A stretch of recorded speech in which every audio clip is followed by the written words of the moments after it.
Right. My next guest is Franz Petzold.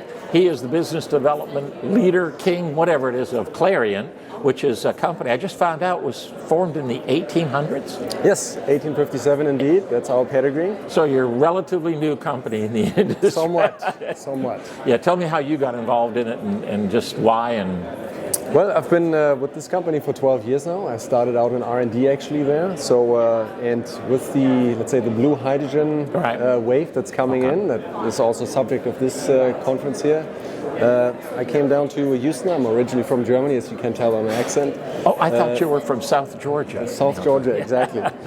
To lead our efforts here for North America, especially in the Gulf Coast. Okay, so are you located here now? I live in Houston now, yes. Okay, so you just came in this morning. Indeed. So we're going to get back to something on the roll on that, but I wrote an article several months ago, and it got published a lot of places, but it was hydrogen hype or hope. And obviously Clariant's been in business a long time. You made a move to come from Germany here. Talk about that issue of hype, because there's a lot of new money coming in, government money, or hope that we are actually on the cusp of decarbonization.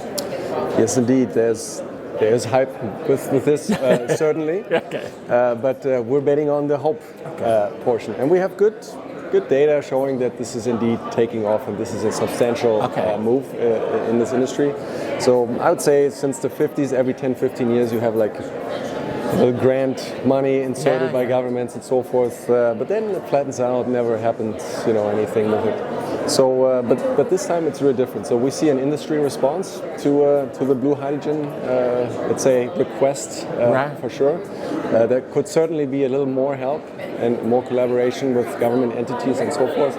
But we see this thing as it has a life of its own by now, and it will come. So that's why we're setting ourselves up. Commercialization of projects is important because of the government, especially here in the United States with the IRA. They really want to collaborate with projects that are either commercialized and can now go to scale, or close to commercialization and then go to scale. It's the first time I've ever seen the government grant process be focused there. They're not willing to look at some new startup that says, hey, if you give me $1 million, I can do this. They're really looking for things that can go to scale. Talk a little bit about Clariant and how you all are involved in commercial projects now, or ones that are just about ready to come on stream. Obviously, you moved here for a reason. Yes. Well, I don't know if I can talk about all those projects yet. There will be some announcement soon.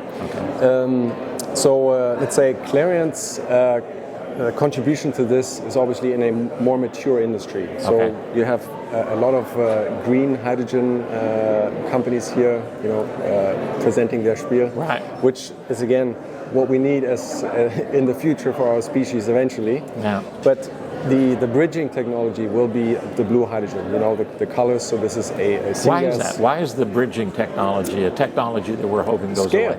Yeah, scale. Okay. Scale. So we need hydrogen now, and we need it fast. If you look at the green ramp up, even if you're very optimistic, it's going to take a while. So and we need something that's readily employable, so deployable. I'm sorry. At scale. So the hydrogen industry already works, for years and years with steam methane reforming.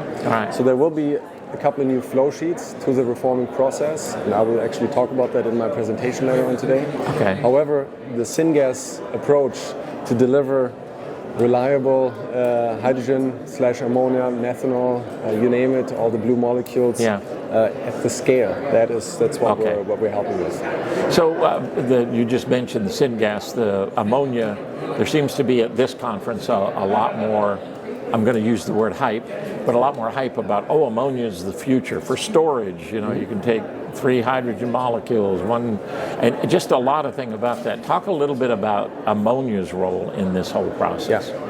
So storing and transporting the hydrogen, even the green hydrogen, let's say, how are you going to bring the Chilean wind and sunshine or the Australian sunshine up to Japan or Europe, the big consumers of energy. So storing hydrogen in the form of ammonia, basically turning it into ammonia, again, where Clariant comes in, even with green hydrogen. So you generate the hydrogen, turn it into ammonia with a ammonia synthesis catalyst, best in class, by the way. Yeah. We'll have the ammonia molecule right now in our hands. I told him not to advertise it. He just best in class. Good job. Good job. You can ship that then wherever you want. Right. You know, the world knows how to handle ammonia.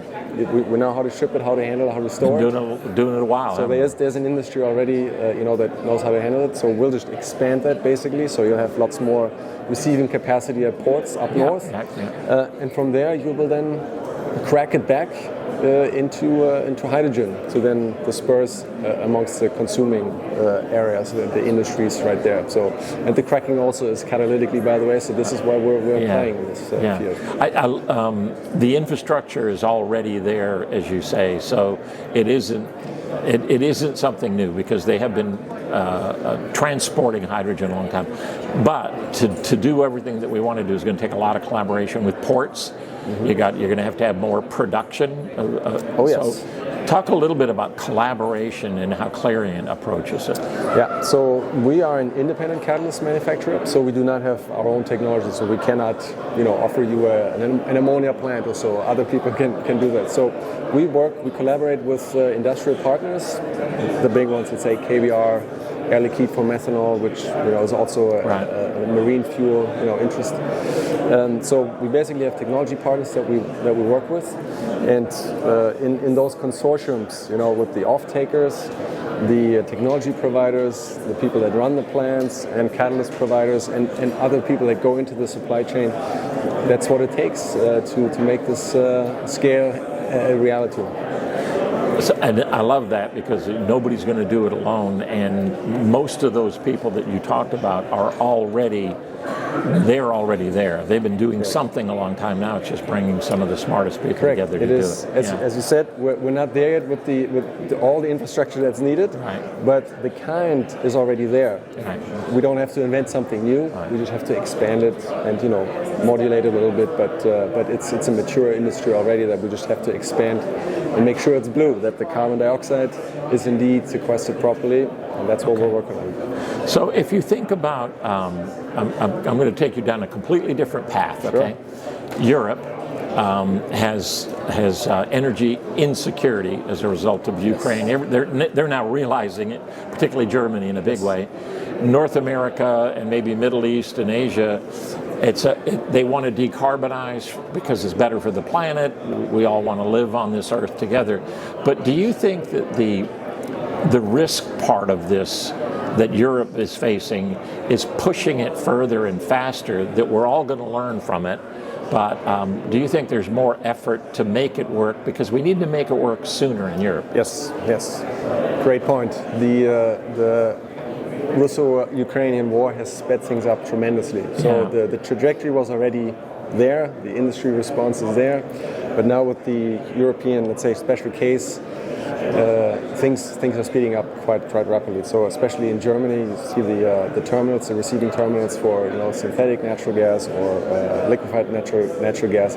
They're also working on basically receiving the other blue molecules in the future. So those setups are being worked on as we speak. So it's speeding things up to help Europe with its energy insecurity, as you mentioned. So and there's regions. We're in one of them, let's say North America, which they are blessed with all the wind and sunshine, but also the blue aspects of things. So America has fossil fuel, we're in the energy capital of the world here, right? So, we're in Houston. Exactly. We are bathing in oil. Exactly. So we have the hydrocarbons here. Yeah.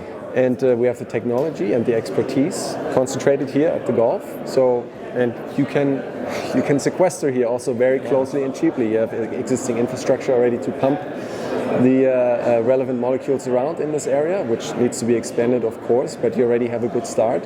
So the US is slated for being a big exporter of energy, no matter the color of the hydrogen or the molecule in question, to those energy-hungry population centers like Europe and Japan, Korea, those areas. Excellent. So, Franz, thank you so much. It's been brilliant. Great interview. Thank you very much.